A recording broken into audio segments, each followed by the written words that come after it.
Welcome back to Study Through the Bible. It's the YouTube channel where we study the Bible in community. Today we're going to be talking about Matthew 22 and the parable of the wedding banquet. But we're not going to be covering the entire thing because I'm not going to be approaching this one verse by verse. I'm going to be approaching this from a thematic, more hypothetical, just to put it in your mind, give you a vision for what happens the moment that you invite somebody to church, and to give you a sense of how important it is that we be about fulfilling the Great Commission, that we be about making disciples, that this is the mission, this is the purpose that Jesus gave us. And it's not just important so that other people can come into the family of God, but it's important to us individually. It's important to us as a church collectively. And so let's go ahead and get into this. Jesus said he sent his servants to those who had been invited to the banquet to tell them to come, but they refused to come. Then he sent more servants and said, "Tell those who have been invited that I have prepared my dinner. My oxen and fattened cattle have been butchered, and everything is ready. Come to the wedding banquet." But they paid no attention and went off, one to his field, another to his business. The rest seized his servants, mistreated them, and killed them. The king was enraged. He sent his army and destroyed those murderers and burned their city. Then he said to his servants, "The wedding banquet is ready, but those I invited did not deserve to come. So go to the street corners and invite to the banquet anyone you find." Now, obviously, in this original context, this is talking about Jesus addressing the Jewish people and their leadership in particular, saying, "I came for you. I invited you to the wedding banquet, and it's ready, it's prepared, but you are refusing. And so I'm going to send my servants out into the highways and the byways," and that, of course, would be representative of the Gentiles. But going a little bit further into our lives, I wanted to take a moment and just ask the question and paint the picture of what happens the moment that we invite a person that is in our relational world to church or into the family of God, into something that we are doing as God's people. And so let's go ahead and just take a moment and reflect on that. I want to talk about what happens personally, but then I want to also talk about what happens corporately. And so first of all, personally, and this is in the area of motivation. Okay, what happens to you is that I have found that there is no greater motivating influence in my life, in my Christian life, than when I am actively out there sharing my faith, inviting people to church. And let me explain a little bit behind that. The first way is when, in terms of coming to church, I will never forget that there was a knock on my door one day, back when we lived in California, and I was leading the youth group at a church there in California. And there was a knock on my door, and there was this teenage boy, and he was selling, things door to door. He was kind of trying to raise funds. And because I led a youth group, I naturally just, kind of struck up a conversation with this guy. And at an appropriate moment, I invited him to church and to youth group. And I'll never forget what he said. He said, I would love to come. And, I'm totally open to that, but I actually go to this other church over here. And I need to go to youth group there because there's a few friends that I have invited. And if I didn't come, then it would throw everything off for them. I'm never going to forget that. It really stuck with me. And I've had that same kind of feeling when it comes to church. And it affects you in a couple of different ways. One, your motivation to get up and go to church, or in his case, youth group, goes up exponentially if you have invited somebody and there's a real possibility that they're going to come. And, in contrast, I remember there was a lady in our church who a friend of hers actually showed up on Sunday morning, and she wasn't actually planning to be there that particular Sunday. And so I actually called her up and said, hey, guess what? Your friend is here. You should probably come down here. And it's kind of like really an awkward situation when somebody you invited to church actually shows up and you're not there. The other way that it affects your motivation when it comes to church is that it changes your perspective. It changes your perspective. I don't know if you've ever had somebody you invited come to church with you, and there they are, they're sitting next to you, and all of a sudden, every single thing in church about the entire, like, you start noticing like cracks in the ceiling of your church. You start noticing every time that the singer is off key. You start noticing every time that the sermon just doesn't seem to be like on track. You start experiencing everything through their eyes. And it's a wonderful thing to experience. And it's not that we should put our faith in, the quality of the music or, like what the sermon happened to be on that particular Sunday or whether everybody was particularly friendly that day. But you start noticing that those things actually matter. That when a typical visitor comes into church, oftentimes they can be almost invisible to a lot of people in the church. They hardly even know that they're there, except for the ones who have this heart to reach out and to welcome them. But something different happens when that person is your friend and that you were the one who invited them. And so it changes your experience, it changes your motivation of church. And the other way that it changes your experience is when they say yes. I will never forget, I used to do campus witnessing. We would go out on twos on Fullerton College campus, and we would invite people to the Bible study, and then we would try and spark up conversations with them about Jesus and the gospel. And I will never forget the very first time. Now, I had the privilege of leading people to Christ, like some of my friends, and even some cold witnessing experiences when I was in youth group. But for some reason, when you are doing this kind of thing on a regular basis, you get used to being rejected. You get used to people saying no. And so I just kind of was going through the motions on this one particular day, and we came across this kid, and he said he'd never actually heard.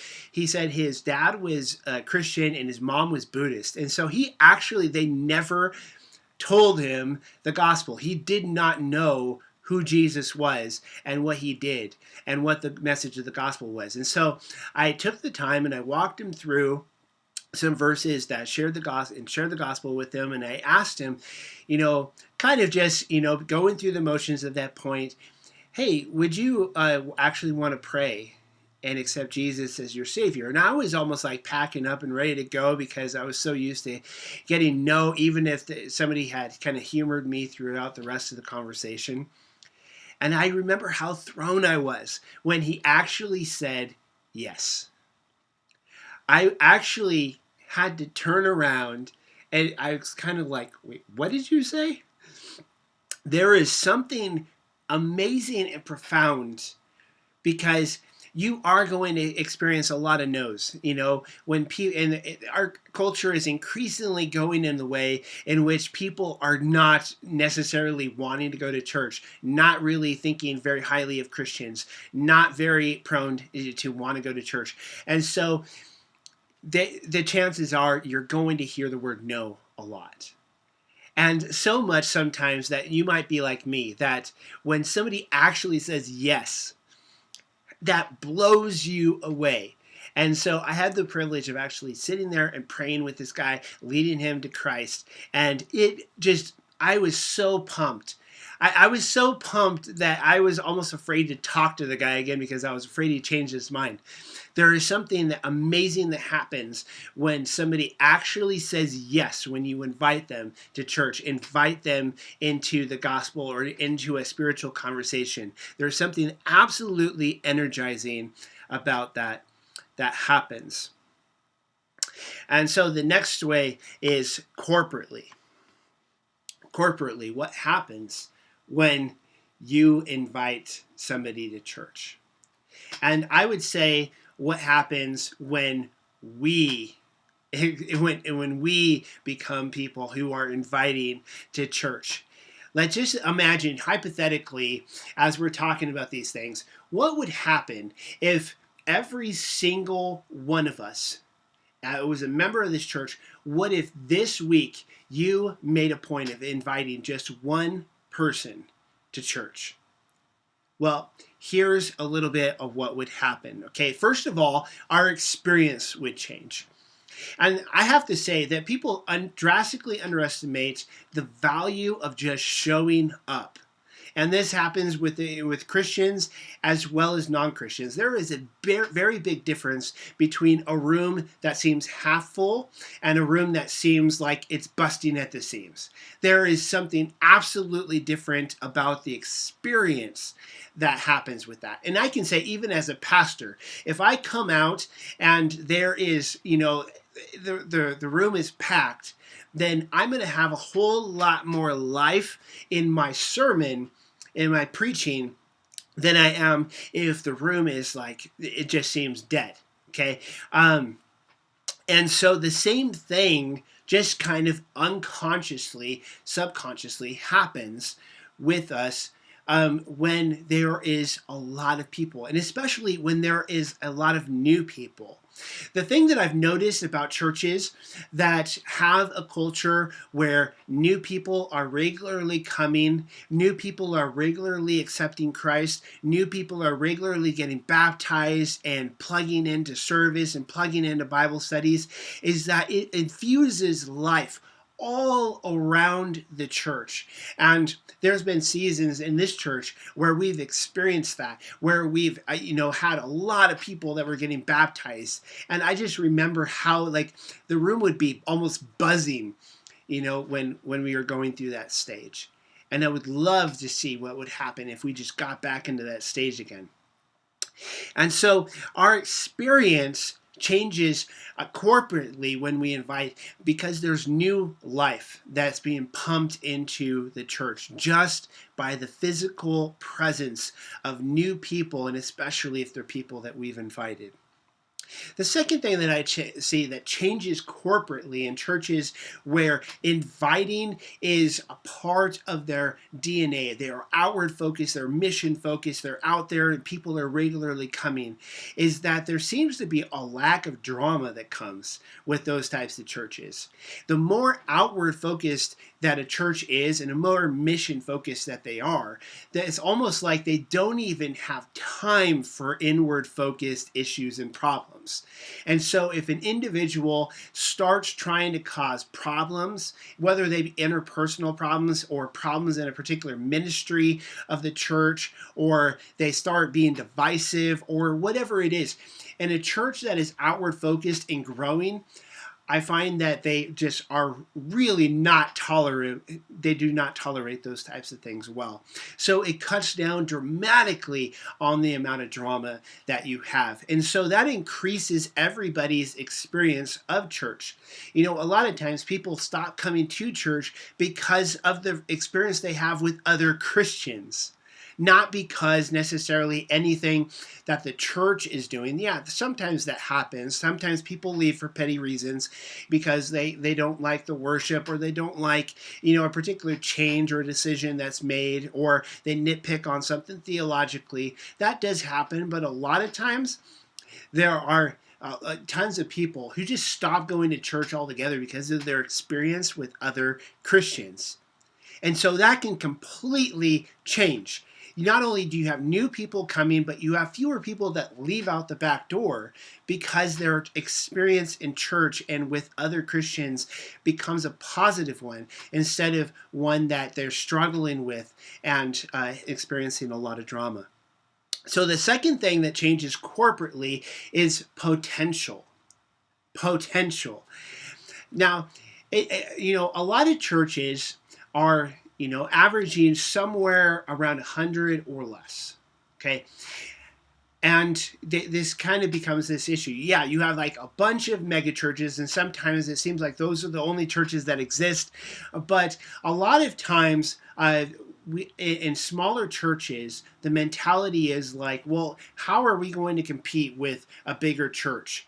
If they have all of these programs and ministries and everything is polished and performed, how are we going to keep up with those churches? And the answer is simple. If the Christians who are in those smaller churches invite, then it solves the problem. Because half the battle is won if the visitors that are coming to your church are connected relationally with people who are already in your church and specifically came because they were invited by somebody in your church. A lot of times when people move to a new area and they have to find a new church, it's really daunting to them. And so if you befriend them and you are the one who actually invites them first, even if they're like strong Christian, they may not have ever tried to go to a church if you didn't invite them. But if you have a friendship with somebody and they've lived there a long time, if they come to church with you, more than likely that's the church. If they decide that that's what they're going to do and they're coming to a relationship with Jesus, your church is going to be the church where they are more than likely to come. Half the battle is already won.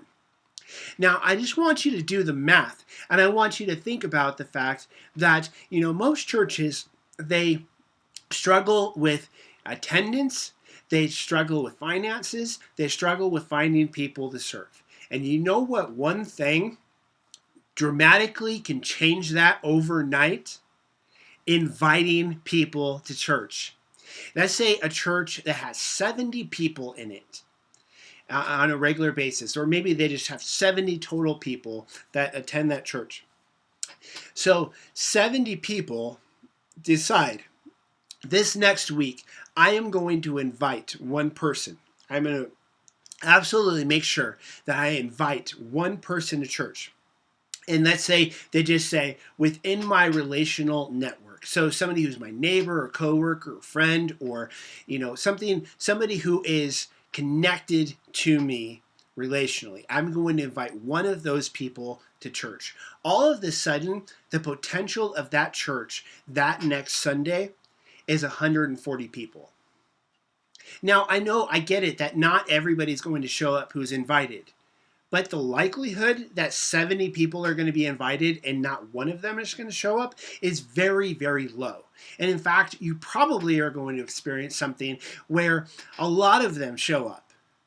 And you're going to find yourself almost like, wow, we have more. It seems like we have more people here that don't normally come to this church than we do people who do normally come to this church.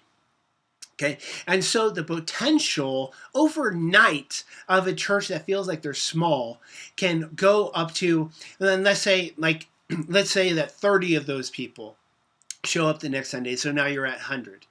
And then you give that same challenge, and they all, just for whatever, let's just hypothetically say that all of them decide, I'm going to invite another person this week, or maybe I'm going to re-invite that person that didn't come last week. And so now you have 100 people who are inviting, and so the potential the next Sunday is 200 people in that church. You see how just immediately, and you can imagine that if more people come to your church and they come into a faith in Jesus Christ, and then they start having the Holy Spirit within them, and they start being convicted to give and to serve and to attend, that all of this sudden, a lot of the problems that we experience in a smaller church all of a sudden go away, because we are just stepping out and inviting them to church. And so the next thing happens in legacy. happens in legacy. Another big problem that churches struggle with a lot of times is that because newer people are not coming into the church, and that older people, like people who have been a part of the church, start leaving over time, just because people move, people, like graduate from high school and move away, or whatever it is. That, if new people are not coming into your church, then over time that church is going to become smaller and smaller and smaller. And typically what happens is that the age of those churches the average age becomes older and older and older. And so the gap of, children and teenagers and 20-somethings and younger families and people that are kind of middle age, that gap, like of those age groups become lacking in the church over time. And so a lot of churches find themselves having a lot of older people in them, and then they don't have very many younger people. And they're like, how in the world are we going to have younger people? And that becomes an issue, because if we're inviting people that we naturally have connections to relationally, that's more likely to be people that are like us. And so that's another whole different issue.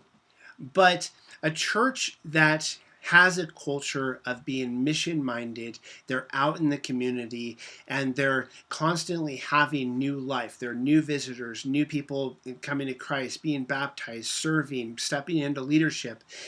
You are naturally going to fend off that cycle of death that happens in a lot of churches, and instead you're going to replace it with a legacy.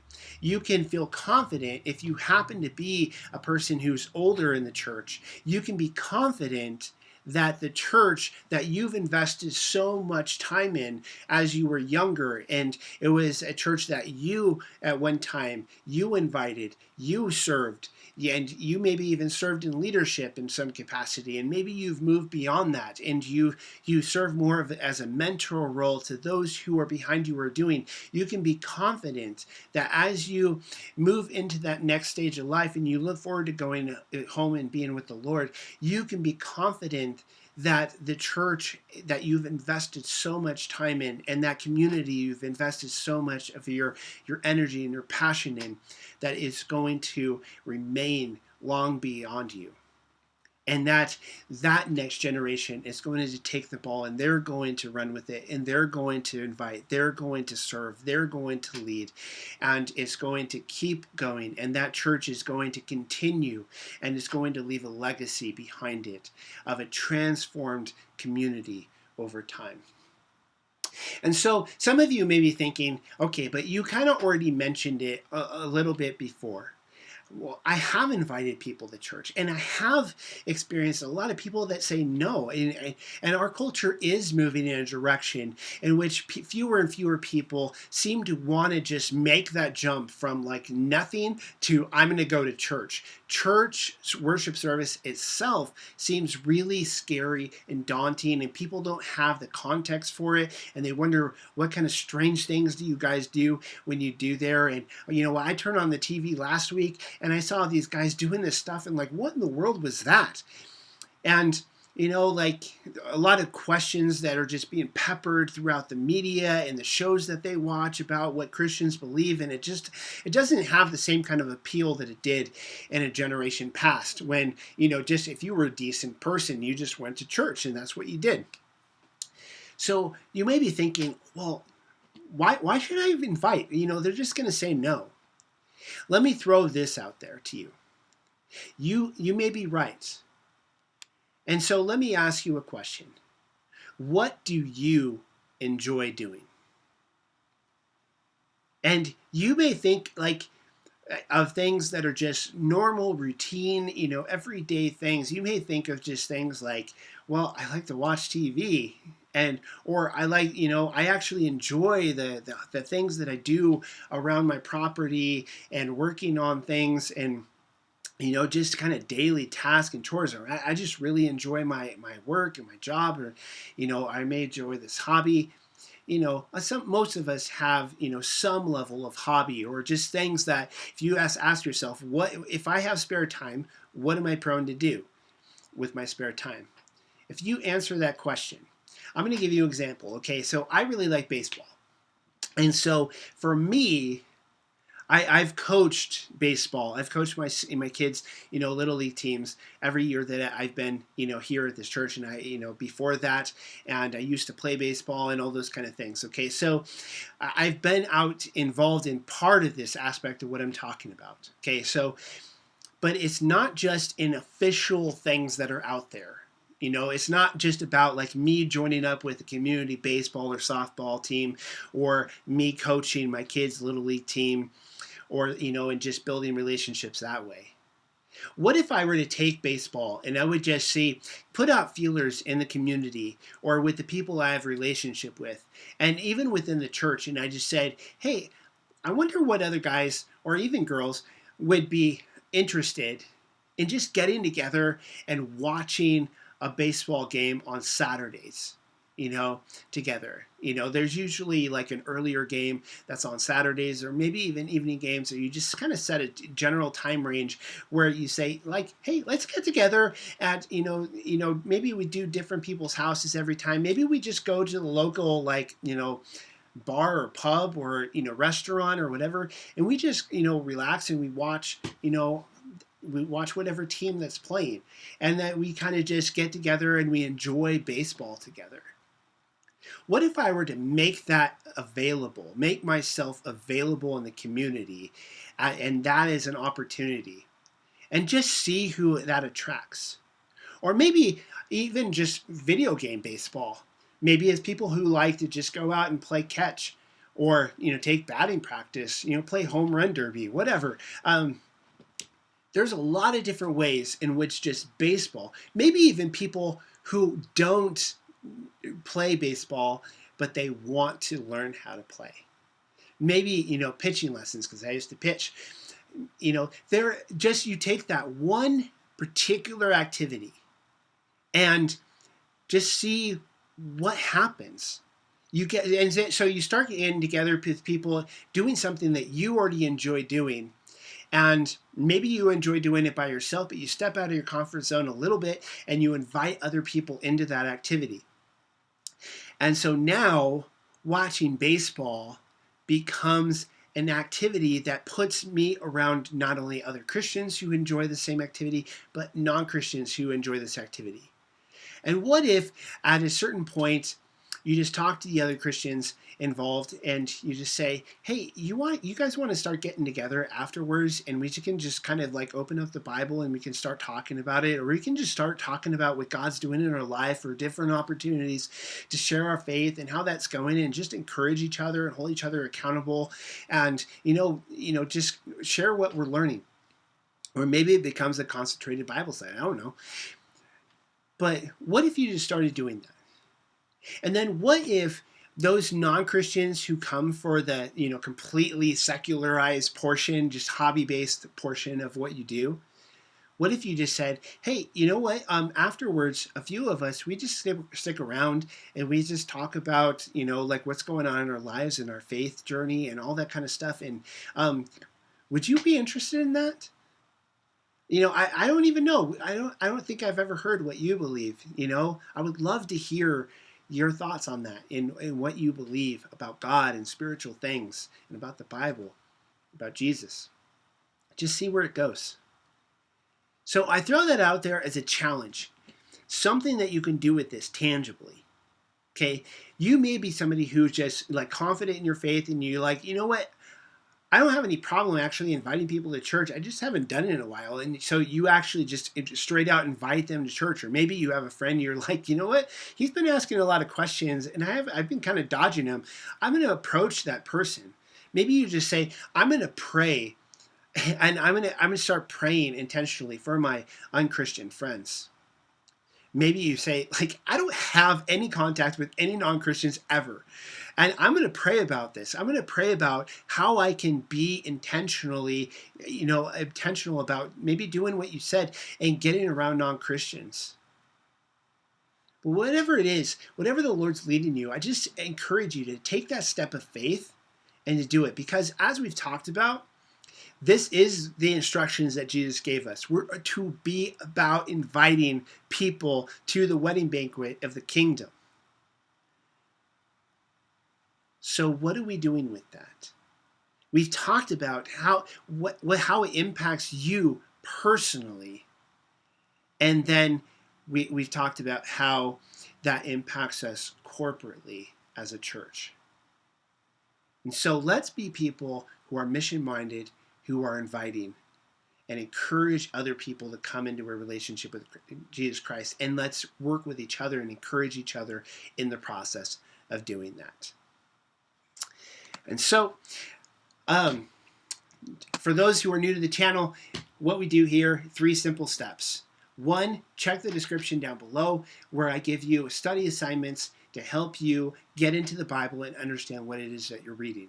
Step 2 is I give these weekly videos where I share my thoughts on and comments on the passage that we've been studying. And then step 3 is where you, in the comments down below, you write your thoughts, your discussion, your questions, and I'll be checking back to see what you all have to say. This is a great place to build a community of people who want to study the Bible, but maybe don't have the resources to do it. So if you have people in your life, just like we just talked about, invite them by clicking the share button and inviting your friends on social media and sharing this video with them. And so until next time, may God's grace be with you.